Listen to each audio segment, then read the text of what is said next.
Welcome in. Thank you for joining us this evening. We'll get started in just a moment.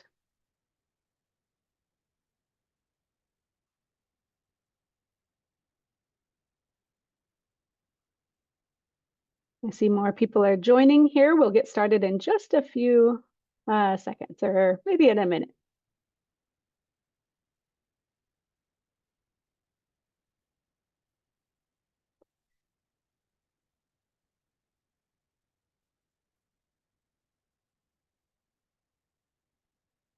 All right, well, thank you so much for joining us this evening for a forum for candidates for position 1 of the Corvallis School Board.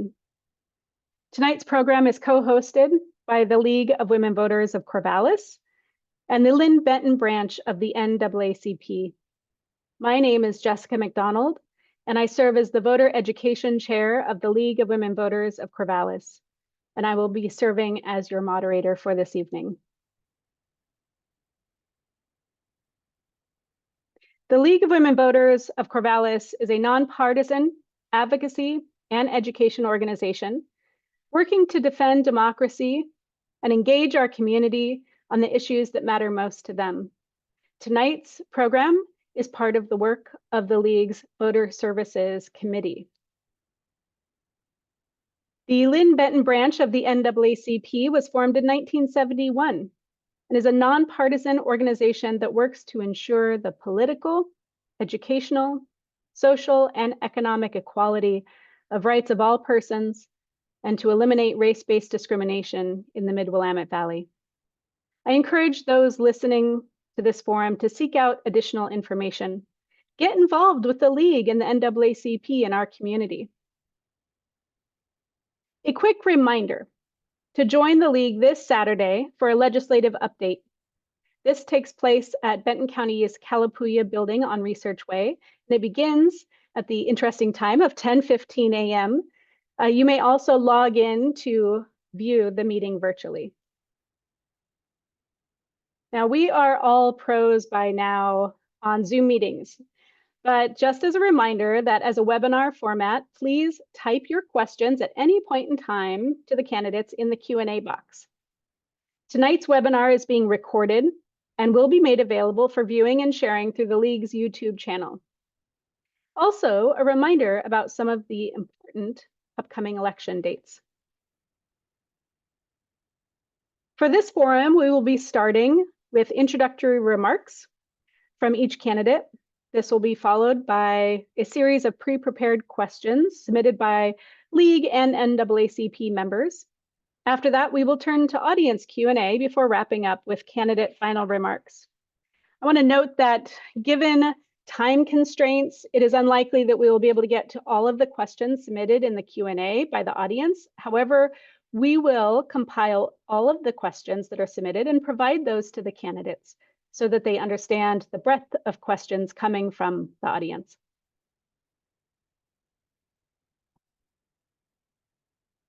With that, I would like to thank our candidates for being here this evening, and for you, our audience, for joining on this very summer-like evening.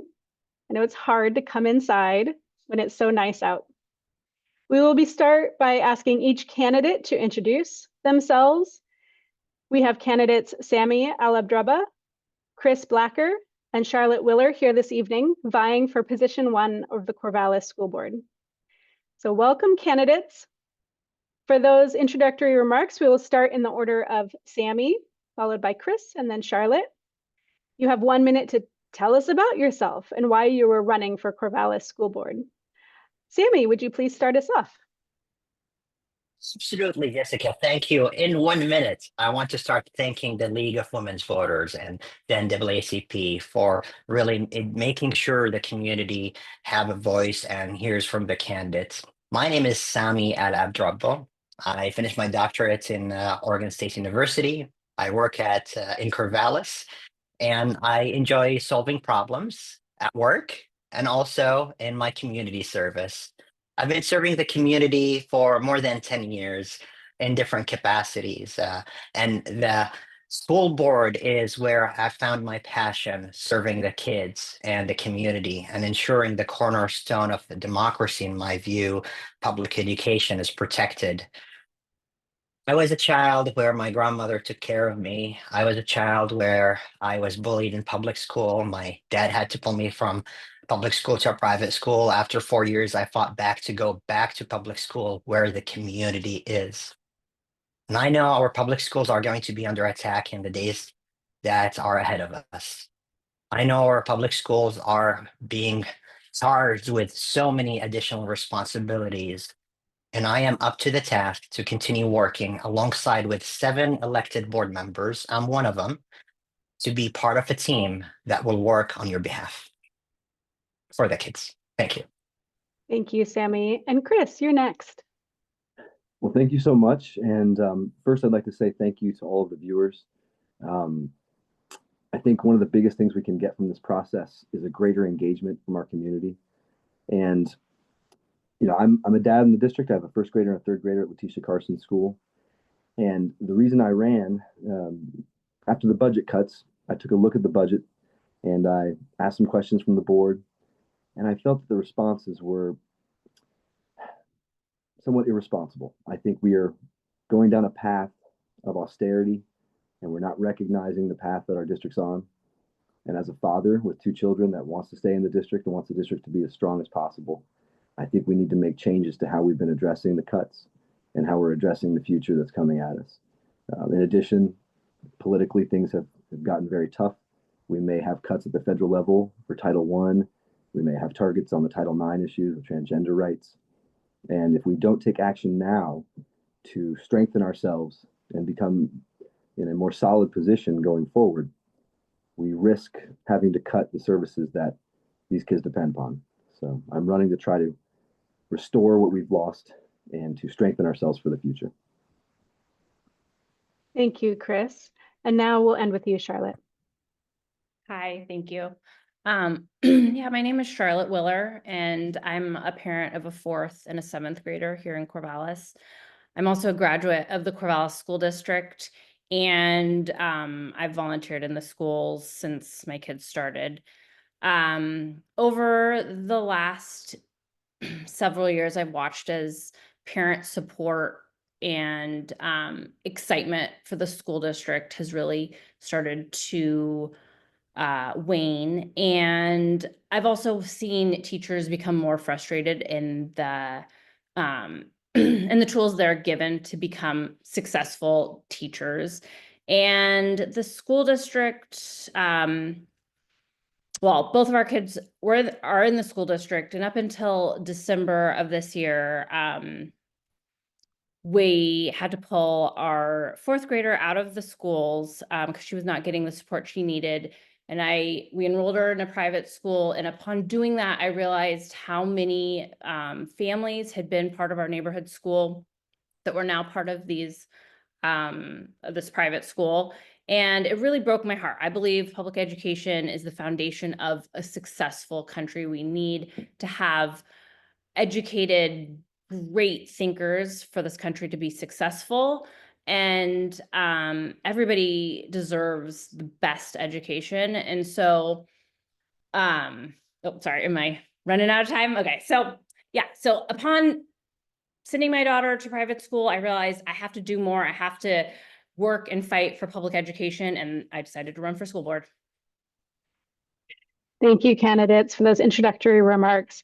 And I will note that when my hand goes up, I am kind of giving that maybe 5 to 10 second, like the minute's up, wrap, or the 2 minutes, or whatever case may be, in time to wrap it up. Thank you very much. Yes, thanks. Now we will turn to we gave 5 pre-prepared questions to the candidates submitted by League and NAACP membership. And please keep your responses to 2 minutes. For this first question, the order will start now with Chris, and then go to Charlotte, and then end with Sami. So our first question, the school district is facing a $3 million budget deficit. What do you see as the 3 most significant ways that the school district and our community can respond to this ongoing budget shortfall in a way that also maintains the best K-12 experience students need to excel in this 21st century? So Chris, please start us off. Absolutely. So budget cuts are always difficult, and we have to decide what's more important: academic success, buildings, administration. And so my three things I would target first would be school closures. We right now have very inefficient elementary schools, and by closing one or two of those schools, we could save upwards of $1 million. Those savings can then be used towards that $3 million. That assumes no teacher cuts. We're just redistributing the teachers throughout the system. The second thing I would do is cut administration by roughly 20%.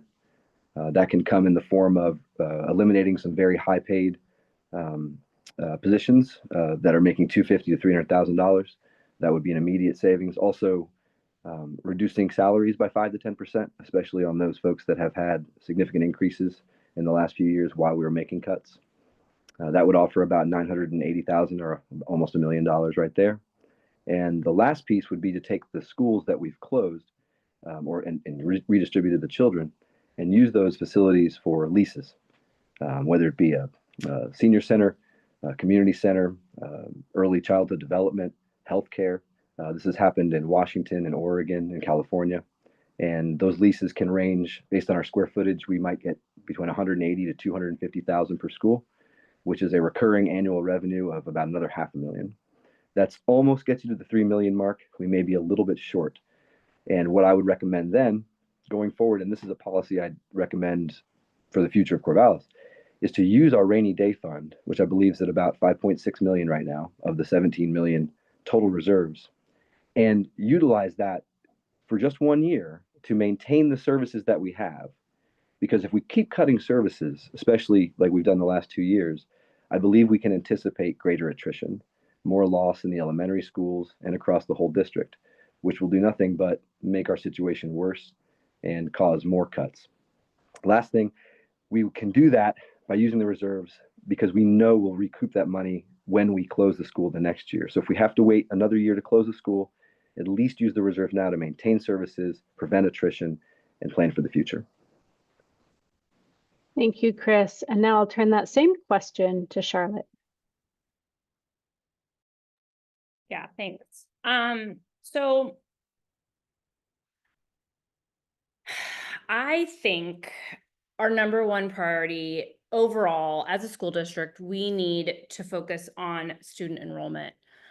We are currently losing students at a really high rate. Over the last 3 years, so from 2021 to 2023, we lost about 340 students to private schools. Private school enrollment went up by 50% and our enrollment went down. 341 students equates to about $4.6 million a year of funds that are coming to the school district per student. So that's huge. We need to focus on why are students leaving? What is causing parents and students to lose confidence in the school district? So that's number one. I think we need to support teachers and teaching staff over administrative costs. So we have administrators that have recently got cost of living increases, knowing that within weeks we're going to have staffing cuts. I think that is quite ridiculous. And lastly, I think we do need to combine 2 elementary schools. Our facility costs are really high. I saw the effects of getting rid of our 3rd middle school years ago, which was Western Middle School. And that is challenging because you don't want schools to be overcrowded, but I think we have enough space to be able to combine 2 elementary schools and do a little bit of redrawing of boundary lines so that we have equal numbers in both high school and middle school. Thank you. And Sami, you'll end with this question. Thank you. So the question is, with the anticipated deficits, what are we going to do, or what do I see as one board member among 7 we should do to respond to the ongoing budget shortfall and maintain the best experience. So I want to just highlight these are my perspectives, and that's the nature of this debate. Where all of us are running for one position. Every voter in Corvallis get to vote on that position. By the end, you're part of a team of 7 people who respond to the community. We have actually asked the community that question, and we have an extensive survey that you can see in the budget web page for the school district. I do have 3 highlights of what I have learned from the community and from our work in the budget for 10 years that I will bring forward, especially during those tough times. Number 1, focus on keeping resources as close as possible to the classroom. So if you want to make cuts, keep as many resources as closer to the students and the classroom and not lose focus from the idea of equity, which is you put the resources where they're needed the most, and those who need help and support the most, you give them the resources that are appropriate for their needs. So that's number 1, keeping the resources as closer as possible to the classroom. Number 2, and this is where I really have good experience and exposure to doing as something I want to share with the community we've done and stuff we need to continue to do, which is bring resources from outside, reduce costs from the inside. So for example, we had really tough circumstances in terms of behavioral support and mental health. When we heard across Albany and Corvallis about 8 suicide incidents happening in about a year or 2, there had to be something that we needed to do to change things. And that's where the mental health program started. We put in lots of ESSER and COVID supports money for that mental health program. Right now, it's fully reimbursable by Medicaid reimbursements because of that partnership. Last, which I'll talk about in a future response probably, is advocating for more resources from the state and the federal. And I have some examples, happy to share them with the community about how we can, not only as board members, but as community members and advocates with the state and the federal government. So these are 3 highlights, but I will refer you to documents and happy to share that link with the audience that shares what the community said we want to focus on these issues. Good, thank you, candidates. Now we'll turn to our second pre-prepared question. And for this, we'll start with Charlotte and then go to Sami and then Chris. So the executive branch of our federal government threatens to remove funding from schools that avow support for diversity, equity, and inclusion. In the face of these threats, should school boards retract support for DEI or attempt to maintain support, and why? So Charlotte, please start us off. And again, we have 2 minutes. Yeah, thanks. I think we need to stick to our morals and not cave to outside political pressures. It's extremely important that we lead by example. I think that it is the school board's duty to uphold our goals and our policies, and DEI is embedded within all of those goals. And I believe that we can't just change our route because of the whim of our current president. I think there's so much uncertainty around the requests he has that it's our job to just stay fast and steady with what we're working on doing. And DEI is extremely important to Corvallis, and we need to just keep moving forward. Thank you, Charlotte. And now the same question to Sami. Yeah, we should maintain our support for diversity, equity, and inclusion. The inverse of diversity is uniformity, and the diverse of equity is inequity, and inverse of inclusion is exclusion. So we need to be walking the walk in our values. Is my voice not? Is there any problem, Jessica? I'm sorry. No, not at all. You're great. Oh, okay, no worries. I'm sorry about that. So what I want to say is this. The executive branch can make executive orders. They're not the law. And that's part of what we have fought. And by we, I want to say I'm really privileged to be not only a school board member from Corvallis, but because I am school board member of Corvallis, my colleague sent me to represent you as one of 23 directors on a statewide association and one of 19 on a nationwide association. On the third person from Oregon in the history of school boards since the beginning of school boards. And my role is advocating for school boards to have good guidance. So when the executive branch and the president and his cabinet said, you got to sign this letter, we worked as Oregon School Board Associations with Attorney General Dan Rayfield to really find out the pathways to guide school districts not to sign it and be protected to get those federal money to the school districts. So I want to say something really important. I walk the walk on DEI, and I want to gently push on an opponent who shared that we're missing the points on equity, and I want clarification. What are we missing the points on equity? And really ensure that we have an advocate statewide and nationally. And that is on the line in this election. I continue to serve our local community and ensure our rights and civil rights are protected through associations that are filing amicus briefs with the Supreme Court on behalf of school boards, that are advocating in Salem, just like this morning. I was in Salem advocating for bills, and that is so crucial when we see that Trump administration wanting to take away and chip away from our rights on DEI, and even worse, they're going to plan for tax credits as a backdoor for voucher programs, federal tax credits to defund public schools. You need a solid, experienced, trusted, and tested board member who will continue doing this work moving forward. Thank you, Sami. And I just want to quickly remark that I am a parent of a student within the Corvallis School District. And one of the reasons Sami just stopped me and said, is everything okay, Jessica, is because he was trying to come and talk to me on the side when I said, right now, during this hour. So if you see me sometimes maybe talking to somebody on the side, that is an 8-year-old, a second grader here. All right, and now I'm going to turn that question now over to you, Chris. Thank you very much. I also have a 6- and 9-year-old that may be coming in and out of the screen. I'm trying to keep them out of the room. But to answer this question first, what's been done by dismantling the Department of Education threatens Title IX protections for transgender rights and women's rights, Title I protection for children in poverty. And maybe worst thing for me personally is it cut the OCR, the Office of Civil Rights. So even if we have violations, say in Corvallis, our methods of trying to get that fixed are much harder now.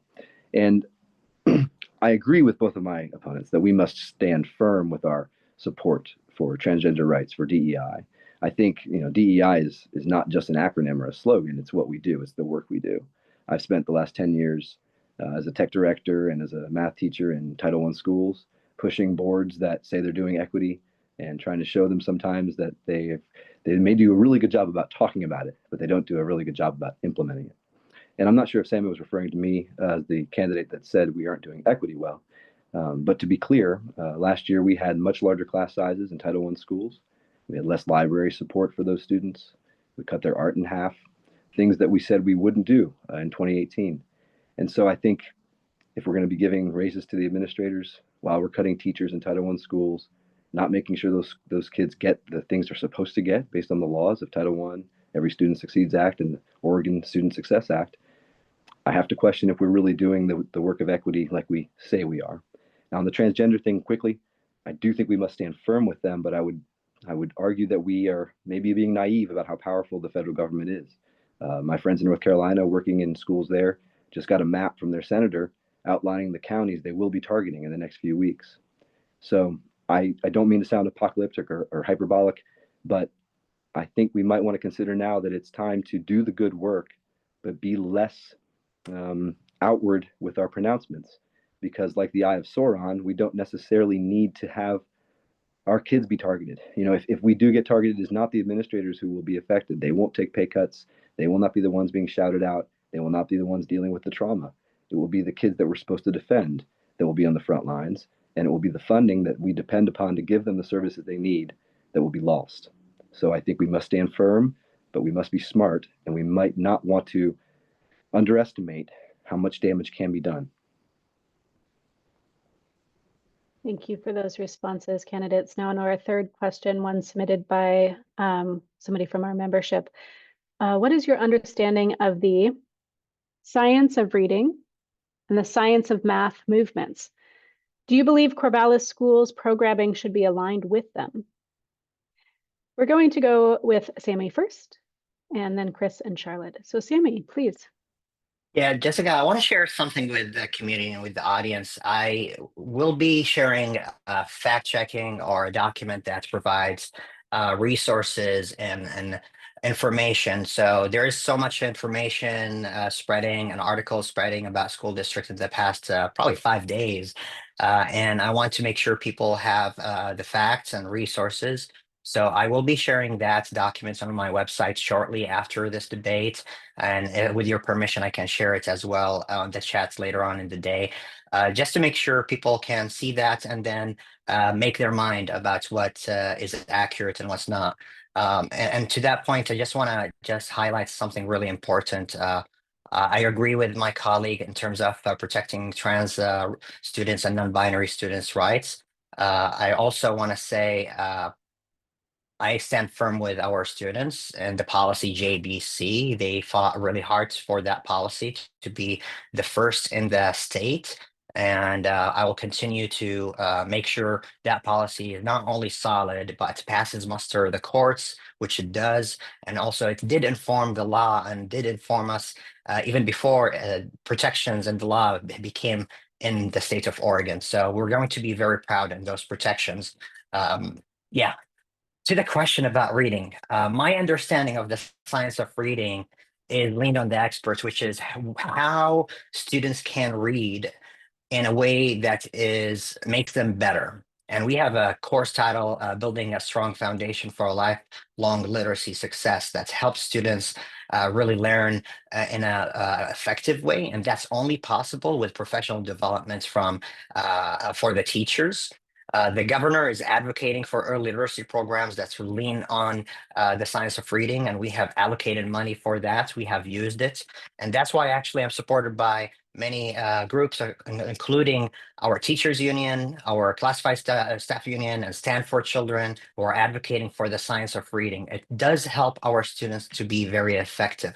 Similarly, in math, we need to follow the data and what proves to be effective in getting students to be able not only to read fast, but to read and to comprehend and to be able to build on their reading skills in a way that's effective. And that's actually gave us really good bump. Now we have increased more than 10% in just about a year or two in our interventions because of that. And I will continue to advocate for that and make it even more effective. We're seeing an upward trend in the last 2 years. And I want to say that's a very strong upward trend. I want to disclose we're coming out of COVID, but we need to really continue that trend even in its way sustainable. So we have all of our students read on third grade level. Thank you, Sami. And I'm going to turn that same question over to you, Chris. Thank you so much. The science of reading and science of math has been in the news a lot recently. A lot of people may have heard the podcast Sold a Story, which goes into how there was a push for an anti-phonics, sight words, focusing on not the science of reading, but kind of a new academic creation. And it's been fairly well debunked at this point. And a lot of schools are returning to phonics and the science behind reading. It's ironic. Before these new fads, we didn't really have to call it the science of reading. We called it how to learn how to read. The science of math is in a similar space, but we haven't had the podcast yet, to debunk it. But the main district, San Francisco Unified, that really took this on when it came out in about 2014, at first showed some possible positive results, but now that we have 10 years of data, we can pretty confidently say that it did not achieve the goals that it strove out to. It ended up reducing AP Calculus by 15%. And that's not because kids didn't want to take it. It's that if you push algebra to the freshman year of high school, it's just very difficult to get all the classes in. The big claim was that by doing this, it allowed marginalized populations to take more rigorous classes and to enroll in higher level maths, which they did enroll in them. But unfortunately, the district basically just changed the name of the class. It was a combination Algebra 2 trigonometry class. They tried to call it Advanced Pre-Calculus. And you may think, I'm focusing on a detail, but even the University of California system declined to accept that as an advanced calculus class or advanced pre-calculus class. So it's a little bit of playing with wording and trying to say that the issue with schools is the curriculum, that we don't know how to teach math anymore, instead of focusing on the things that we know work, the science of math, smaller class sizes, giving more resources to the children who need it. I've done this personally in a school in Durham. We had a very low achieving population. Their growth was very low. And we realized that if we gave them more teachers, the goal is to get their growth up. And that's how they can actually achieve equity with the other students. Just putting them all in the same classroom, saying, stop, don't do algebra until freshman year, preventing kids that could do math at a much higher level from doing it, just hurts our district, and it forces children to leave, forces families to leave. And it's one of the reasons why we have the attrition we have today. Okay, and Charlotte, you'll be our last for this question. Yeah, thanks. Okay, so I just want to talk about kind of Corvallis School District numbers right now. 50% of our students do not read or do math. 50% or more do not read or do math to their grade level. So that's pretty shocking. In Oregon, I believe policy is that we schools must follow the idea of the science of reading. There's lots of different curriculums out there, and I believe in 2018, the Corvallis School District chose a curriculum or bought a new curriculum that met the standards of science for the science of reading, like 90% or 98% or something like that. So it was a very good, strong curriculum that met all the guidelines that our state is really trying to make sure school districts focus on. However, that was right before the pandemic. We had the pandemic. We have all the outcomes from children missing years of school. And now we're kind of post-pandemic, and we don't have the staff training and the staff support to be able to support the curriculum that we are trying to implement. So I think that right there is a huge problem. It's great. We can have all the best curriculums, but if you don't have the teachers and the support staff to be able to implement that curriculum, it's just not going to work. So I think we're on the right track, but we really need to refocus how to make it successful. The science of math, again, it's a movement that is based on research. I think Corvallis school districts did a big disadvantage to the students last year when they took away detracking, and they made 6th and 7th graders focus only on 6th and 7th grade curriculum. They're not working at their own pace. And so we have students that are entering high school without basic knowledge.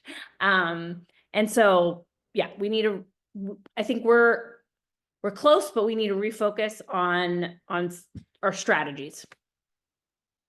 Thank you, Charlotte. We'll go on to our next question. What can our schools and curriculum do to address the socioeconomic disparities that some children face? And how can schools prepare students who recognize these disparities and their impacts? Chris, we'll start with you, and then to Charlotte, and then Sami.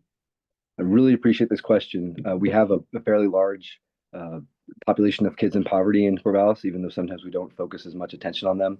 Our Title I schools are exclusively elementary schools. So these are not only kids in poverty, but they're kids at a very low age. So they really need support to prevent falling behind. The biggest things that come to mind are food insecurity. I've helped run breakfast programs in a number of very poor schools, and it has an incredibly big impact.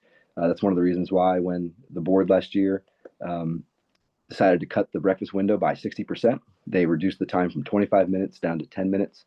They did increase it back to 15 minutes, but that's just not enough time to get 350 kids through a breakfast line and have time to eat and get to class and be mentally prepared. So I pushed Sami and some other folks to move that at least back to 7:30. It's a budget neutral change because we have $1 million for breakfast. We don't actually spend that because we can't get enough kids through the line to eat it. And I would actually advocate to go to 7 o'clock. It would cost between 30 and 40,000 of the $1 million. That's one big thing. It affects tardiness and absenteeism, another big issue that those kids are more likely to have issues with. Lastly, when we talk about socioeconomic issues, kids don't have access to books and art and music sometimes outside of school.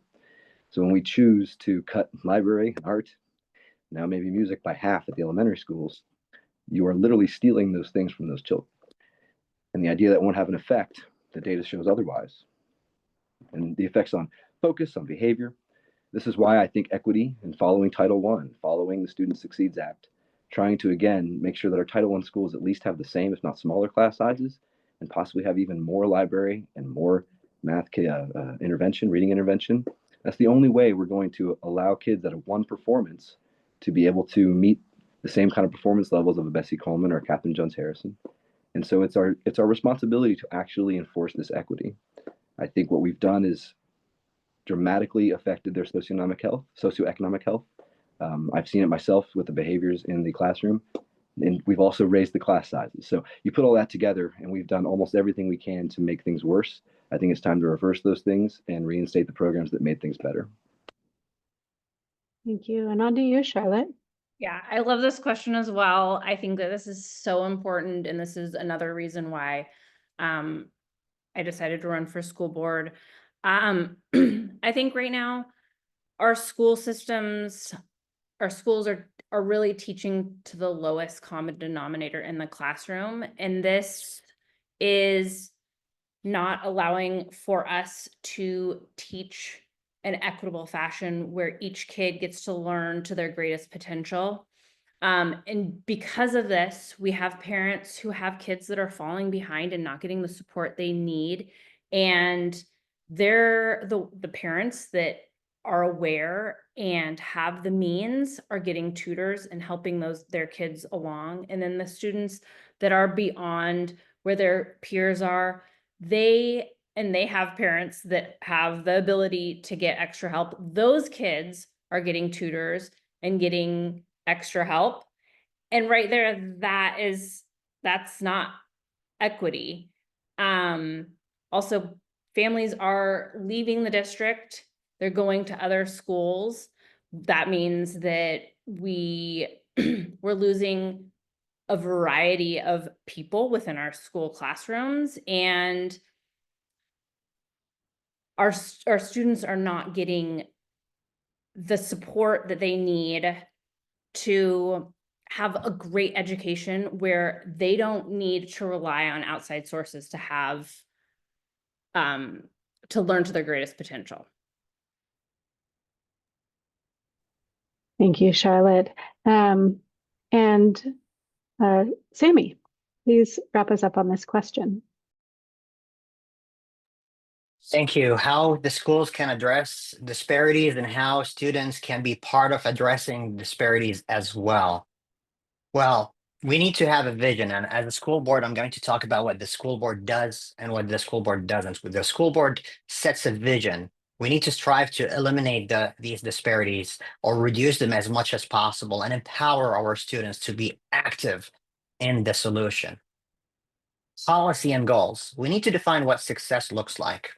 When I joined the board, we were barely touching the surface on disaggregating the data and asking ourselves what's beyond the average. Let me give you a quick example. In 2016, our Latinx students were graduating at around 50%. Now this group is graduating around 85%. That's another 30 to 35 kids per year that will make another $800,000 in their lifetime earnings, each one of them, because of a high school diploma. We contribute that to the DLI program. We have less students who are struggling from anxiety or who are finding that the school, we have more students finding that the school is a place where they find it safe. And when we see a problem, we actually have the data that shows us that. And we do have some challenges we need to address. And the only way for it is for the school board to say, superintendent and administration, give us the data not only as an average, but disaggregate it and let us see what is the story behind it. And let's find out how our students experiencing homelessness, our students from different socioeconomics, that's really important. Now, are we doing worse? I just shared with you the numbers. I shared with you the stories of how we're truly saving lives. getting more kids to graduate. Are there some folks who are deciding to leave the schools? Let me tell you, private schools, I was in one. The protections against bullying are not as strong as they are in public schools. Affording to go to a private school is not for everybody. The public school is and will continue to be a castle of hope and a sanctuary for all of our students, especially those who need the help the most. And I am committed to continue in my role as a school board member to advocate for us to exercise our role, not in terms of when start times and closing times are, because that's not a decision for the board. And there is no board that is functioning well that goes into those micro decisions. But we need to hear those concerns from the community. And I do, and I did, and make sure we report it to the superintendent and ask, give us a justification. How is that addressing the disparities? How is that impacting the students? And I completely agree with my colleagues. The basic needs of our students, food and nutrition, emotional and behavioral supports are so crucial for us to eliminate those disparities sometime soon. Thank you. And now we'll move on to our final pre-prepared question. Discussion around consolidating and closing schools, which has already come up in this forum here tonight, is ongoing. What is the school board's role in weighing these decisions? Let's start with Charlotte, and then Sami, and then Chris.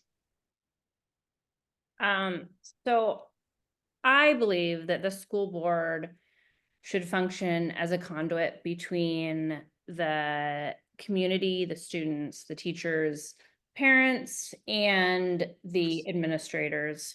I think that the school board's duty is to talk to the community and to gauge what's going on, to see how actions of the school board will be actually affecting the stakeholders. And I think that if we were to close a school, it's going to be a huge emotional impact for the whole community, and it needs to be fully understood by the school board, because I believe ultimately they would be the ones who vote on if that happens.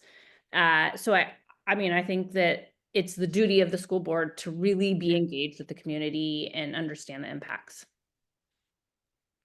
Thank you, Charlotte. And now on to you, Sami. Can I just say exactly like Charlotte said? Because exactly, that's it. The school board votes at the end and guides at the beginning and shepherds the process in between. The decision like that is going to be really challenging. And when that decision needs to be made, we need to put the children in every neighborhood, in every household, and regardless of their socioeconomics, their experiences, that they will continue to have excellent education. And that process is the long range facilities planning that is starting. And also it is a commitment that I want to just share as a board, not as on behalf of the board, but someone who's reporting a commitment from the board and superintendents that there's no decisions will be made next year, regardless of who is going to be on the school board from this position one, whether it's me or my colleagues. There is a commitment, no closures next year. And I really encourage us to be consistent in our commitment, because community needs to be part of that process, need to have their voice heard, need to understand the rationale behind the analysis and the decision.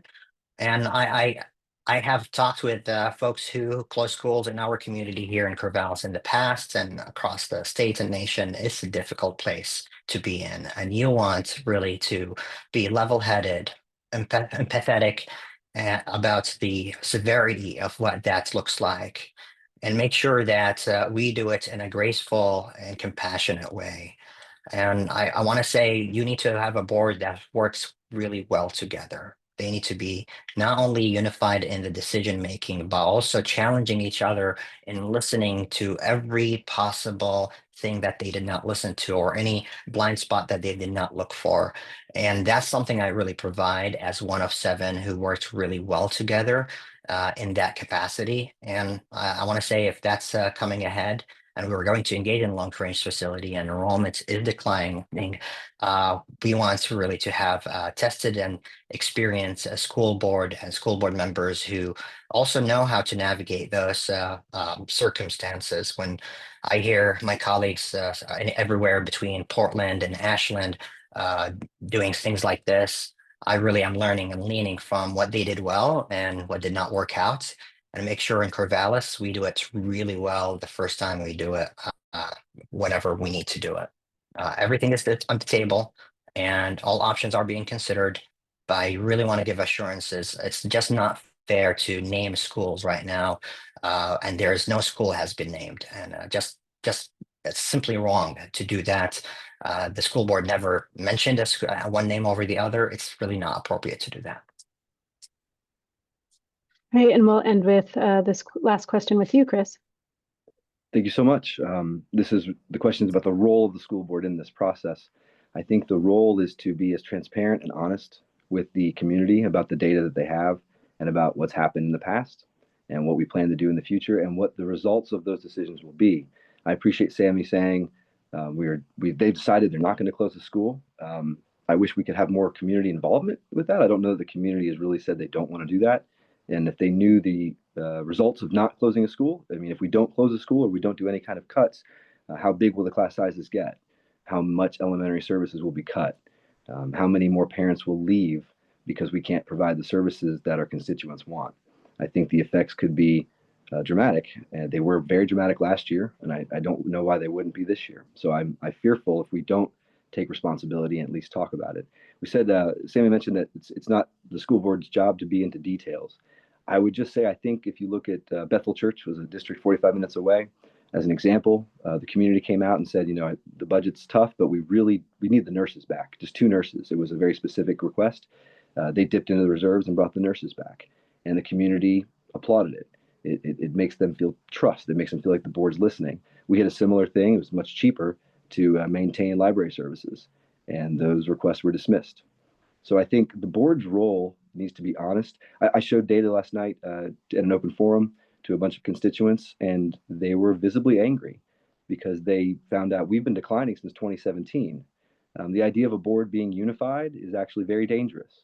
The only way for an organization to truly fail is to have a large group of people in charge that are more concerned with being unified than with being responsible.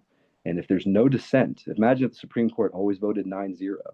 It'd be a little weird, and we'd be concerned that maybe we're worried more about looking a certain way than the actual results that are following. Today, we got a Parent Square announcement that acknowledging that the cuts are being made, acknowledging there's morale, not giving any data, just promising another note, hopefully by the end of the week. And it's this constant drip, drip, drip, lack of transparency, more cuts coming, but we don't know what the effects are going to be. Budget people saying we should look at closing schools, but the superintendent and Sami and others saying, no, we're not ready yet. Sami's waiting for a red line from another consultant. I would just say I think we've seen the results of 7 years of experimenting with a board that's unified, that doesn't want to look at the details. We see the results of academic performance. We see the results of enrollment. And I think it's time to go another way. Thank you, candidates. And now I'm going to turn to audience questions. And as a reminder, please do put your questions into the Q&A box if you have them and you're listening in today. We also have some additional questions that had been sent in advance. So I'm going to turn to the questions that have been submitted. First one, and we will start with this one with Sami, and then Chris, and then Charlotte. So how do you propose we get kids who are behind in reading caught up? This certain individual has said, I have 2 kids who are dyslexic and struggling in 6th and 9th grade. And as parents, we aren't getting any support to help our kids, and our kids are not getting this right support either. Why is there no dyslexia support in the district? And if there is, how do I, with 2 medically diagnosed kids with dyslexia, know nothing about the supports the district has? So this is a very personal question from an audience member. And I would like to, again, start with Sami on this. And we're going to try to keep these two just about a minute. I'll give you the wave at a minute in. Yeah, if I may share with the community member, please reach out. Not related to an election. This is your kids. I want to make sure you get the support that you need and deserve. and I would love to also hear about your experience. It is crucially important that we advocate for resources for dyslexia.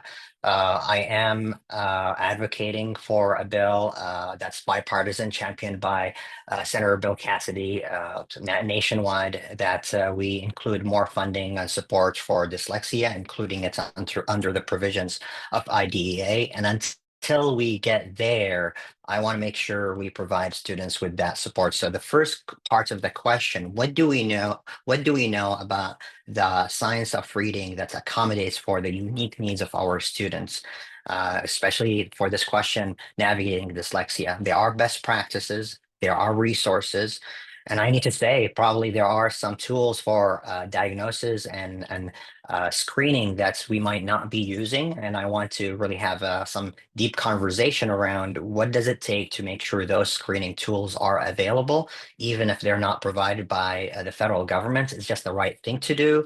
And also it is the thing that will help us down the line, that the students will be reading, will be succeeding. So that's my way of thinking about it. But I want to really learn from your lived experience, and I want to connect you with the resources as soon as possible so you get the supports that your kids deserve. Okay, now on to you, Chris, for the same question. First, I just want to say I'm sorry to another parent. When I first started running, I thought maybe I was isolated in my experiences, but the more I talk to people in the district from this year, last year, 5 years ago, the frustration and the incompetence is rampant. The students that have been affected are number in the hundreds. I want to say that the answer of advocacy at the state level to DC level, while useful in the long term, is not what we need. We need folks that are going to say, why are we not covering dyslexia in Corvallis? I have trouble saying that out loud. I can't believe that we don't have dyslexia services. I talked to a woman last night who ended up, I think she sued the district and won because they weren't doing IEP dyslexic services, or they weren't following through with their promises. And she said they used to have dyslexia services, but of course, when the voices stopped being so loud, they cut those as well. So I would just say, I think we've fallen into a trap of trickle down education. We're going to go to the state, we're going to pay the administrators more requesting these basic services, and we're just getting empty answers. After 7 years, after 9 years as superintendent, if we don't have dyslexia services, if we're still cutting Title I school services, I just think we're on the wrong path. On to you, Charlotte. Yeah, thanks. So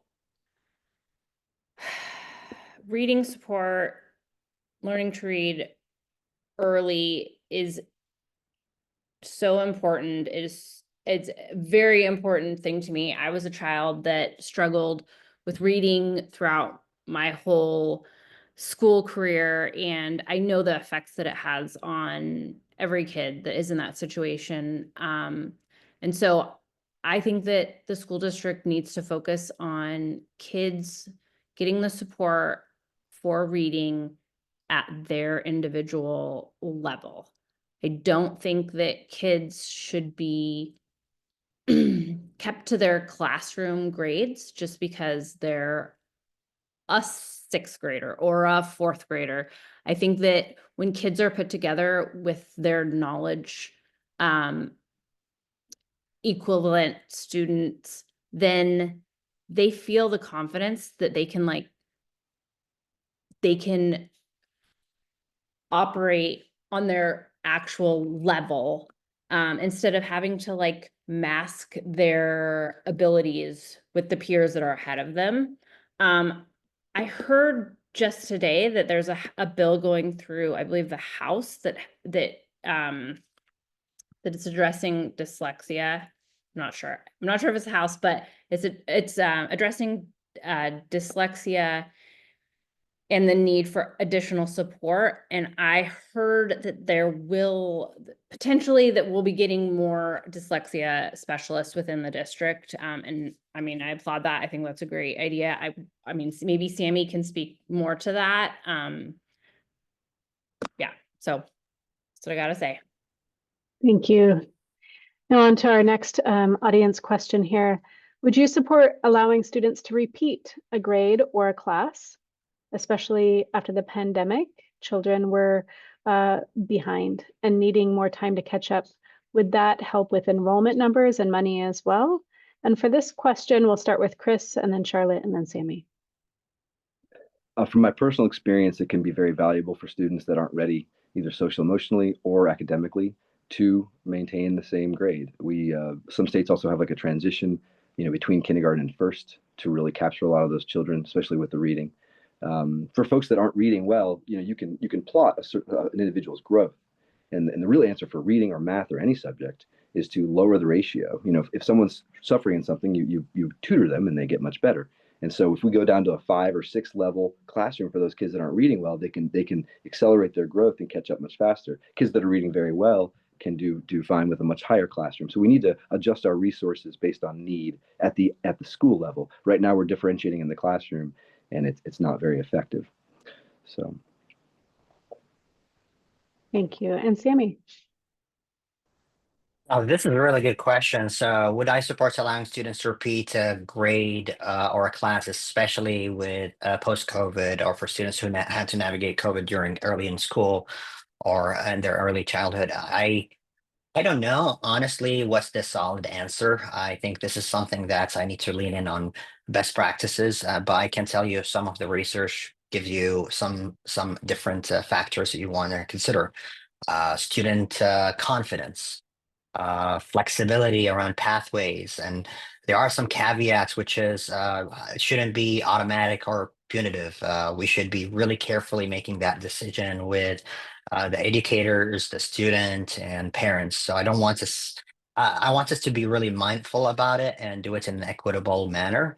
And this is me editorializing. I think grade levels are out of the 20th century, where you go from one department to another until you are able to manufacture a widget or you have the skills. Our students are way more unique. Still, we're inheriting that system, and we need to challenge it. So whatever that means, I want to really lean not only on the experts, but on community inputs about it. And for the person who asked it, I can sense that you might have really strong feelings one way or the other. Please let me know. I would love to really be informed about it and see if this is a matter of policy, not programming. Make sure that the school board can advocate for it, or even advocate for it on the state level. Thank you. And Charlotte, and apologies, I flipped Sami and Charlotte on that one, but we'll get back on track. All right, Yeah. Charlotte, over to you. I think that this is a case-by-case basis. I think that we should have the ability to hold students back, and I think that it needs to be a conversation between parents and teachers, and not necessarily a policy that the administrators or the school board implement and then everybody has to fall in line with. But I do know that the school district really does not support holding students back. And I think that that can be at the detriment of learning. I think there are just some students that have come out of the pandemic and they really do need that extra year of focusing on some basics before they should progress. And I think that should be an option. And I don't think it is an option currently, and it should be like really thought about. Thank you for responses to that question. And now we'll go to another audience question. For this one, we'll start with you, Charlotte, and then go Sami and then Chris. So this person's reflecting on the comments that you all have made about the community input that goes into discussions about closing a school, and kind of the studies and the deep thought that has been discussed as part of that planning.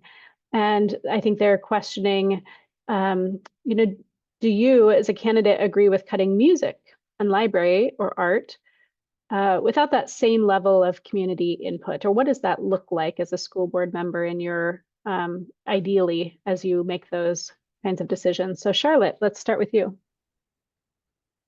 Yeah, I as a parent, I have always felt that the school district needs to be more transparent, and they need to include parent and community feedback, and they need to listen and respond. Often as a parent, I have felt that the school district does all the actions, they play the game, they want to, they listen, but they've already made their decision by the time everybody has voiced their personal opinion. I think that transparency is extremely important, and I think that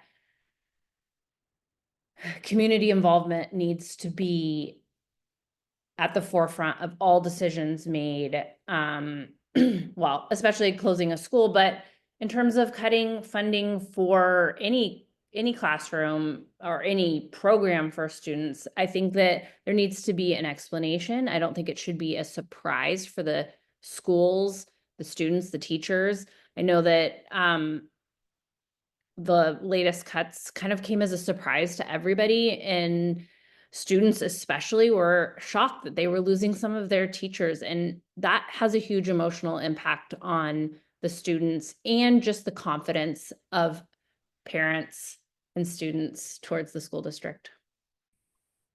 Thank you, Charlotte. And Sami, on to you for the same question. Yeah, I agree. We need to do it in a way that's thoughtful, and we need the community to be involved in the whole process, not at the very end, not in the very beginning. And cuts is one of them. So I want to communicate. I agree. Reporting back what we hear and reporting it in a way that's easy for people to access is so important, and we need to improve it. The communication audit we did recently gave us lots of learnings, and some of them have been implemented immediately. One of the things we've done is we have listening and learning about the budget, and you will go now to the budget document, that budget's web page. And before now, the budget is produced to us. I haven't seen the budget yet. We will see it soon. But in the process, we ask the community what's important for you. And I can see the arts, library, music, and PE is there as a priority. So definitely we need to hear from the community, and definitely that should have a strong, strong weight for any tough decisions about cuts. We need to make sure we're prioritizing that and also prioritize our goals. I'm sorry, I'm going to use the time for a last question because I just remembered about the retention in the same grade level. So while I retain the same answer, but also I forgot about one important thing, and summer school folks will tell me, how did you forget about it? So summer school helps with credit recovery, and in many cases, it's very effective in helping students recover and be on track, and some of them to have enrichment. So we are fundraising locally now to support summer school. The state funded summer school, but Corvallis did not make the cut. I want to make sure we have summer school funded for every school district, so we don't need to really fundraise for it. But thank you for the donors and supporters who made it happen. It is helping students go to achieve the requirements of their grade level based on that investment. That's a very important tool in the toolbox for the previous question. Okay, and Chris, we'll end with you for this question on community involvement around cutting programs. I think the community should be engaged before any cuts are made. As I understood it, that's what the district kind of promised in their meetings and in their documentation. But right now we have cuts that have already been made. We don't know how many. We don't know where they're going to be at. We've heard rumors about maybe music at the elementary school. We've heard nothing about any restoration of any of the programs. So I think Sami's right. The board has the data from the community, but it seems to be summarily dismissed every year, every time. I think right now we can't even get a copy of the budget they're using to make the cuts. We can't get a copy of the projections. We can't get a list of the FTEs, even from our local principals. There's a district-wide order to not share any of this information with any of the people. And so as Parent Square message again came out today, and I saw it and said, we're going to have another update, just hold still. I think it's pretty obvious that the decisions have already been made, and that we're just going to receive the bad news. And my fear is if we do this again, just like we did last year, we will lose many, many students. Last year, we lost 10% of our kindergarten enrollment. When you lose 10% of your kindergarten, you are setting yourself up for an even bigger cliff. And I fear that if we aren't responsible, if we don't own what we're doing and at least share what we're doing ahead of time, that trust will dwindle even more. Thank you, candidates. And as we have 7:08, we're going to turn to final remarks from candidates. And please take a minute, to talk about why you're running again for school board. Any final comments you want to make to the audience, both those that are listening right now, as well as those that may be watching this recording on the League's YouTube channel afterwards. For this one, we will start with Sami and then go to Chris and then to Charlotte. So Sami, and we are have a minute for these comments, and I will go up to a minute and a half if I'll flag you down right at that step. All right, thank you, and on to you, Sami. Thank you, Jessica. Again, thank you for having this conversation. I want to thank my opponents for stepping into public service. It's an important responsibility, and the community gets to decide that. It's important for us to elected officials who have a vision, who work with a team, especially when you are a board of directors. I'm grateful for the support of the community in the past, and I ask for it again because we have challenges ahead, and I provided the experience, the honest communication of what we can and what we cannot do, but also never settling that the status quo is enough. We drove change. We navigated COVID. We learned a lot. And we're seeing so many challenges ahead of us. And they're hard. They're tough. I want to continue to work with you for the children to have a better opportunity than the one you and I. That's why I'm running. I encourage you to go to samiOregon.com. I will add, by the time this recording is published, a link for information and facts. And I want to really encourage you to see the person who's running to meet your expectations, who will serve you best as part of a board of directors. I want to thank all my colleagues, the Benton County Commissioners, both associations, and the Democrats of Benton County and Working Families of Oregon for endorsing me, because I have shown that experience. My opponents chose not to apply for any other position, chose to file against me. So there were criticism of the district and the board, and their solution is to run against Sami Al-Abdrabbuh. So Sami Al-Abdrabbuh loses not only his ability to serve you here, but my ability to serve you statewide and nationwide with positions that were associated with this local office. I want to thank them for stepping up. I want to thank you for considering to retain me for 4 more years. Thank you.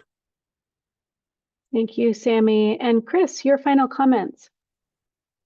Well, thank you, Jessica, so much for putting this on. And I want to thank all the viewers watching live or watching the recording. And again, I would say the biggest thing that can come from this is more parent involvement, involvement at the school board level, also involvement at your local school, volunteering, getting engaged in what's happening and trying to figure out why we are on this path. I ran because I saw an issue, and I've worked with boards, I've worked in education for over 10 years, and I felt like this is kind of an obvious thing to fix, and I thought it would be an easy discussion. But it's been very difficult, and when I ask why, and I look, it's 7 years of decline. It's 9 years of unified thoughts on how to solve things. And I think when Sami says he has the experience, I would kindly disagree. I think the board has experience during times of growth. They have times when they got kind of bailed out during COVID with the ESSER funds. Now we're in a time of austerity. We've been declining for 7 years, and now the rubber's hitting the road. We don't have any excess money to keep going and keep paying our administrators more and more. We have to make a change. And so I'm fighting for actual equity. I think the data shows we have not delivered on our promises to our children, especially those that are in the most need. I think we can do much better.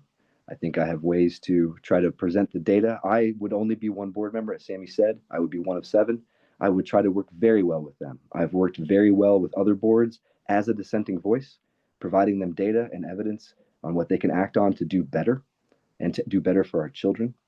And so I would say, if you're watching and you think we've done well the last 7 years and we're going the right direction and you want more cuts and you want bigger class sizes, keep voting for Sami.